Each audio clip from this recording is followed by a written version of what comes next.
Tuwing umaga bago ako magtrabaho, siyempre check muna sa unit. Check ng oil, check ng tubig. At ito ngayon, pag check ko, bawas ang tubig. Dapat ang normal yan, hindi. So, ibig sabihin, pag nagbawas, may problema.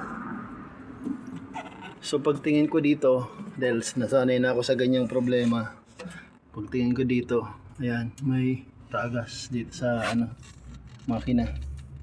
Ayan, basa. Tapon yung tubig. So dito nang gagaling. So may water jacket dyan. So gagawin ko, dahil walang pamalit na water jacket ngayon, gagawin ko muna ng paraan sa epoxy. So ang gagawin natin ay tatanggalin natin tong part na to, kasi nakaharang to dun sa water jacket. Yung water jacket na dun sa ilalim nito, sa part na to. So kailangan din natin i-disconnect to. Yan. Kaya i-off muna natin yung battery para hindi magkaroon ng short circuit.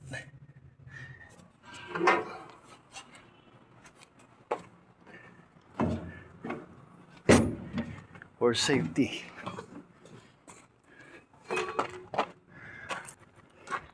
For safety, off natin ito. Switch ng battery. Yan.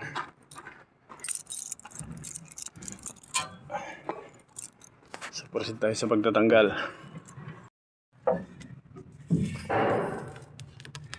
So, ito yun mga lods. Ang size nito ay 14.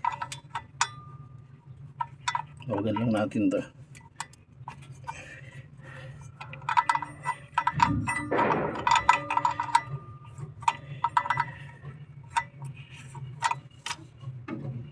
Tapos dito meron yan ditong tornilyo. Yan ito ay 12. Dalawa yan. So ayan po, natanggal na natin.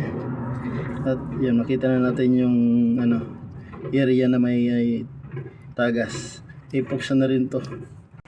So ito na yung epoxy na nakalagay dati, tanggal na. Sugatan pa ako. At ito na yung butas reveal. Ayan, so ang laki, di ba? Pero kaya ng epoxy. Siguro nagtataka yung iba, bakit hindi palitan ng bagong water jacket? Actually walang water jacket na stock. So ayan, hihintayin na lang na maiga yung tubig para pag natuyo yan, paglagay ng epoxy ay kapit na kapit. So ito, simulan natin ang pinagbabawal na technique. Lagay na tayo ng epoxy. So ayan, naglagay muna ako ng konti para pantakip lang muna dun sa butas na dinadaanan pa ng tubig. So ayan po, nalagyan natin siya ng paunang pahid. So tinakpan ko lang kasi yung lumalabas na tubig kanina. So pag natuyo ng konti, tatapalan pa natin yan, pupunuin natin yan. Pwede na.